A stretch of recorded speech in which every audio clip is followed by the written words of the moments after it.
sino ay pwedeng ma-attract o kahit sino ay ma-attract lalo na kapag ikaw ay nakikita and mas lalong ma-attract ang inyong karelasyon sa iyo. Hello mga guys, kumusta kayo? Panibagong araw, panibagong video na naman tayo. And sa araw na ito ay isa na namang video ang aking ituturo sa inyo na simpleng gabay o simpleng pamamaraan na makakatulong sa atin. At bago ang lahat, gusto ko lang mag-disclaimer sa mga taong hindi naniniwala at hindi gusto o mga kagaya nitong video. Please skip this video and maghanap kayo ng videos na gustong gusto nyo dahil ang video na ito ay para lamang ito sa mga taong naniniwala and gusto mag-try. Sa lahat po ng mga nagko-comment dito sa aking video dito sa loob ng aking channel, mag-ingat sa lahat ng mga nagre-reply sa inyo na dinadala kayo sa kanilang WhatsApp and Imo app upang makaiwas po tayo sa scam.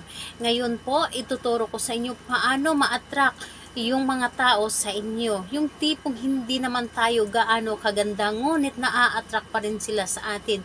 Yung attract natin is nagagamit natin lalo na sa ating pag-a-apply ng trabaho, sa pagtitinda, lahat po maa-attract sila sa atin. Yung tipong mabilis tayo mapansin ng karamihan. Lalo na sa ating mga partner. So yun po, ito ay dito po is wala tayong gagamitin. Wala tayong gagamitin dito kapag ito ay ating gagawin. So, ayun po. Wala tayong gagamitin dito is ang kailangan lamang natin ihanda dito ay panulat at ang iyong sarili. So, ayun, kailangan lamang natin dito na siguraduhin natin sa ating sarili na gustong-gusto natin itong gawin. Kailangan na handa ka and 100% ay inyong tiwala at paniniwala kapag ito ay inyong ginawa.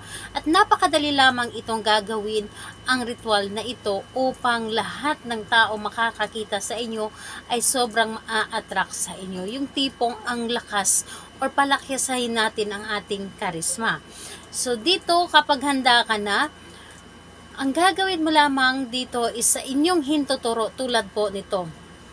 So ayan po, sa inyong hintuturo isulat po ninyo or i-drawing po ninyo ang heart. So ayan po, i-drawing po ninyo ang heart lamang.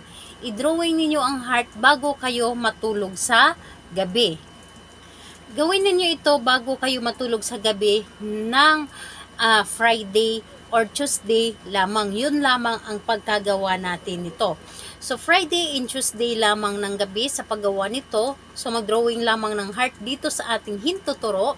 At pagkatapos nun, pumikit ka. At sambitin mo ng 7 beses ang ating dapat sambitin. So, ganito po, pangalan mo or hindi mo na kailangan na banggitin pa ang iyong pangalan dahil alam mo naman sa iyong sarili kung sino ka. So, ang gagawin mo lamang is sabihin mo lamang habang or kapag naisulat na ito, i-close mo lamang ang iyong mga kamay at sabihin mo, ako ay maganda sa inyong paningin at maa-attract kayong lahat sa akin na magagandahan kayo sa akin. So, pwede sa babae and lalaki po, gawin mo ito. Lahat kayo, kung sino man kayo makakakita sa akin, magagandahan kayo sa akin, lalo kayong ma-attract at aamo kayo sa akin. So, yun po ang inyong sasabihin. Or nakadepende sa inyo kung meron pa kayong gusto pang sabihin, basta't ulitin mo ito ng 7 ulit na pagkasambit. Lalo kayong magagandahan sa akin, lalo kayong ma-attract, at maging mabait or maging maamo kayong lahat sa akin. So, yun po ang inyong sasabihin ng 7 ulit. So, pagkatapos nun, kailangan na sinasambit mo ito, dapat po ay nakapikit ang inyong mga mata. Nakapikit ang inyong mga mata at pagkatapos mong sambitin ito, idilat ninyo ang inyong mga mata at ikiklim po ninyo sa inyong sarili na ito ay gagana kagad and ikiklim po ninyo sa inyong sarili na ito ay isa sa mga dahilan kung bakit gaganda at gwapo ka sa paningin ng karamihan. So ayun po, Friday and Tuesday lamang ang paggawa nito ng gabi. Gabi lamang itong gawin kahit anong oras sa gabi, basta ito po ay gabi. So, ayun po.